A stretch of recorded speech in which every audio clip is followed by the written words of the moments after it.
Hello everyone. In this video we will discuss about practical version of routing. So we are going to discuss about IPv4 and IPv6 routing, and after this we will discuss about dynamic routing also. But first of all we need to understand the concept of routing. So routing is the process of path determination from one network to another network.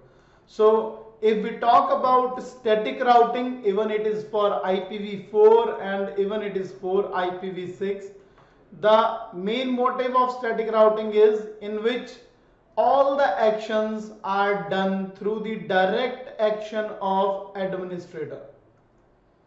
Okay, like all the action taken by administrator only, so it is called static routing.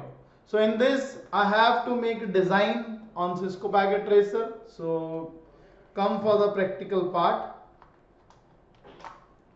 So I'm taking two router here, and after that two switches. You can take 2, 3, 4, 5, 6, any design, up to you. It's up to you that how many routers you want to take, how many switch you want to take. It's up to you. So you can choose fast Ethernet cables for connecting with router to switch, which is known as straight cable. You can choose cross cable in between routers, or you can choose this serial cable also. So it's up to you that you want to choose serial cable or you want to choose fast Ethernet cable. So I'm using serial cable here. Now for example, I have network ID here 10.0.0/29, 20.0.0/29 and 30.0.0/29. So first of all I have to configure the PCs like 10.0.0.1, 255, 255, 255, 248, because we have represented /29. So that's why 248 subnet mask. 10.0.0.2, 10.0.0.3. The IP addressing module we have done in last videos also. 20.0.0.1, 20.0.0.3 should be the gateway, 20.0.0.2 and 20.0.0.3.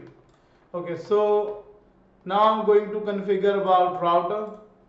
So first of all you have to make design, and after that you have to go for IP addressing.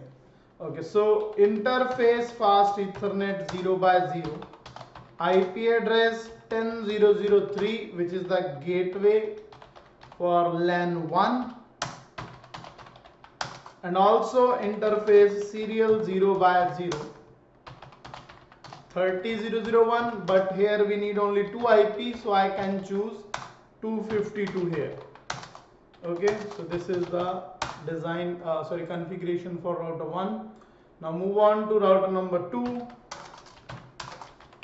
So interface serial 0/0/0, 30.0.0.2, 255, 255, 255, 252,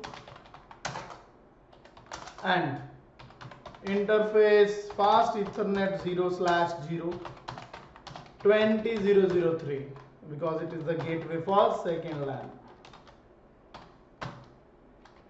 There is a space. So IP addressing is done. Now router 1 has two direct network 10 and 30. We can check it in this show IP route. And routing cable components we have discussed in the last videos. These are the codes, these are the prefix, this is the prefix length, this is the port that is attached to our router. So now I have to configure static routing here, because in second router if we will use this command, then 20 and 30 are the direct network for router 2, 10 and 30 are the network for 1. So for static IPv4 routing I have to use command IP route.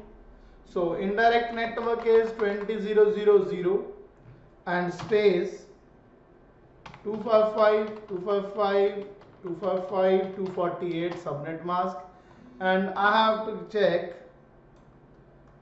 next hop here 30002. So in static routing we have to mention indirect network ID, subnet mask and next hop IP address. On the second router we have to configure IP route 10 because the indirect network ID is 10, 255, 255, 255, 248 space 30001. Either you can choose a next hop IP address, either you can choose exit interface here, so it is up to you. After configuration of static routing you can also check show IP route. You will get the network, indirect network with the ID value of 1 via 30002. So now routing is done. So if you want to ping 10.0.0.1 with 20.0.0.1, then first packet will fail because due to ARP entry, address resolution protocol, but after that IP is successful. Sorry, ping is successful. So it is all about IPv4 static routing. Thank you.